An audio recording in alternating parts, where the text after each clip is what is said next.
Children, I've been asked by quite a few people about the award I'm going to receive from National Boxing Hall of Fame in April 2024 in Los Angeles. The name of the award I'm going to receive is Bobby Chacon Gift of Love. Bobby Chacon is one of the greatest warriors in boxing history. And Gift of Love, it's such a good name. It's such a good thing. But the award is too good for me. It must be a mistake. Because, I haven't done much. Not good enough. So I'm just a silly puppy, sniffing around and what's good to do and then do it. But not good enough to receive an award. The inductees this year, unbelievable. Are you ready? Evander Holyfield, who beat Mike Tyson twice, just an incredible boxer, so intelligent too, and resilient above all.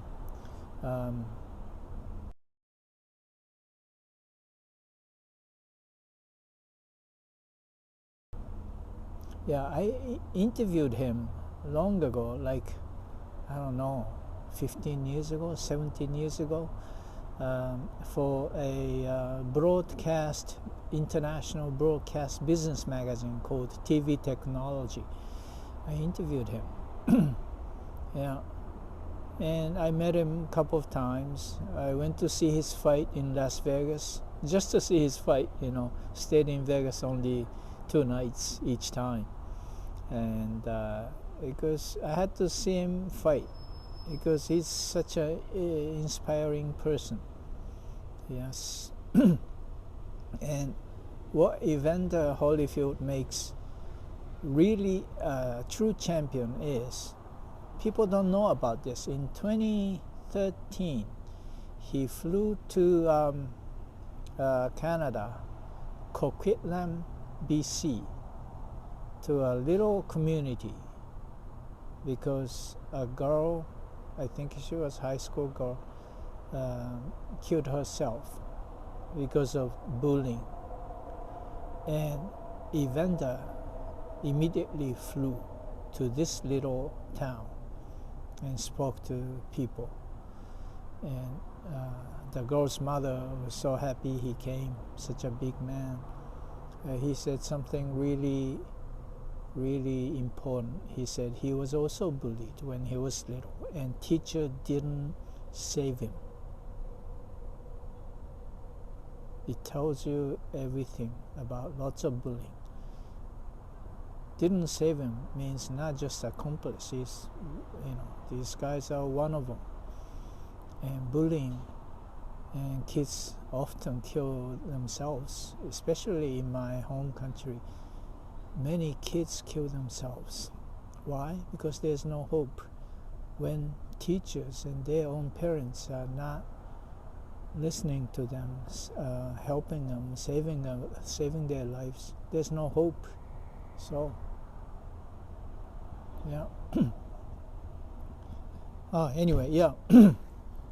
Evander Holyfield is one of the inductees. Who else? Roy Jones Jr. Wow, incredible boxer, so fast. Shane Mosley, Marco Antonio Barrera, Flash Elolde, Mickey Ward, and he's one of my best friends. I would say he's my best friend, Jacob Stitch Duran. He's not just the best cut man in the world, he's the best human being. He wrote a book, and then I think they're making a documentary film about him. I'm pretty sure it's called From the Fields to the Garden, just like the name of his book.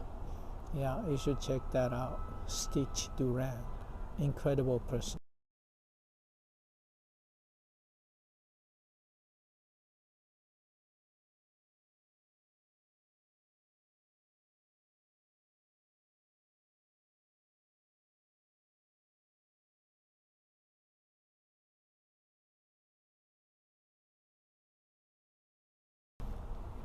in boxing world, you will see many, many great people.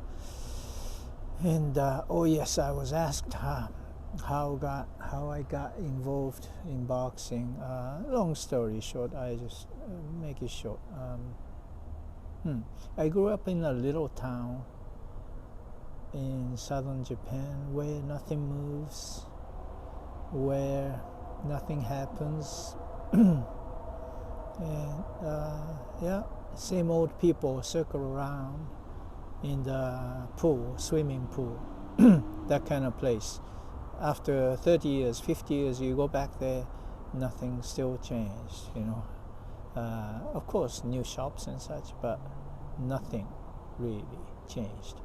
They just got older and often worse. Yeah, but luckily, since I was 3 or 4 or 5, I started watching movies. So many great movies. I'm not talking about these days, you know, explosion, gunshot, crazy money-making blockbuster movies. I'm talking about real movies, talking about justice, talking about love, talking about people's struggle and hope and dreams. Those kind of movies I saw, many hundreds. And I started from pretty much from European movies like French and Italians, Swedish and Polish, incredible filmmakers like Marcel Carné,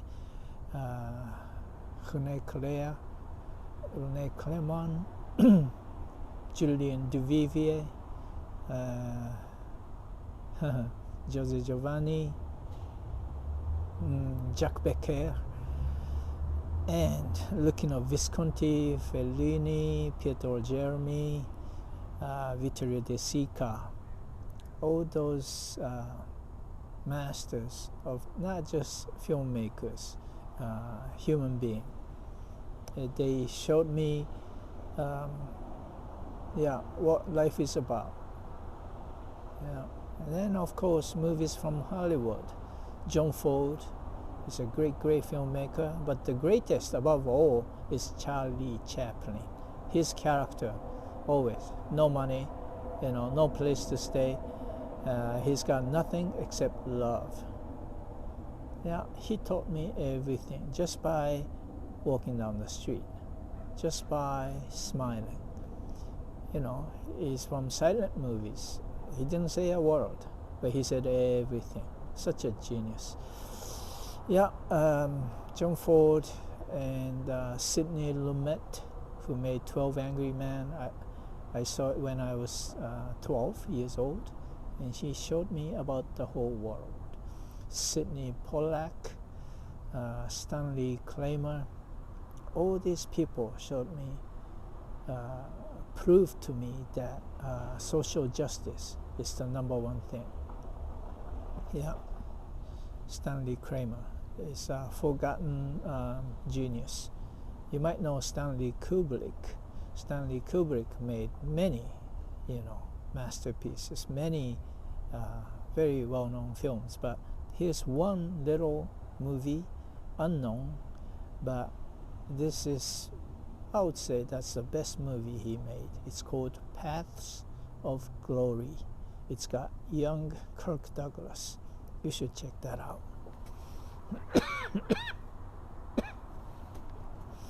Yeah. Oh, what am I talking about? Oh yes, I was saying I grew up in a little town, but movies showed me the world. And later on, I became a boxer because all my schoolmates, university guys in Tokyo, they were drinking every night. They were smoking, going to pachinko, a Japanese slot machine, every night. And I told myself I would not do any of those. I would do something that people don't want to do. What is it? Boxing. Boxing is something you don't want to do. What I mean is you get punched. You get punched seriously, like a baseball bat, one after another, hitting your head, hitting your body. So, yeah.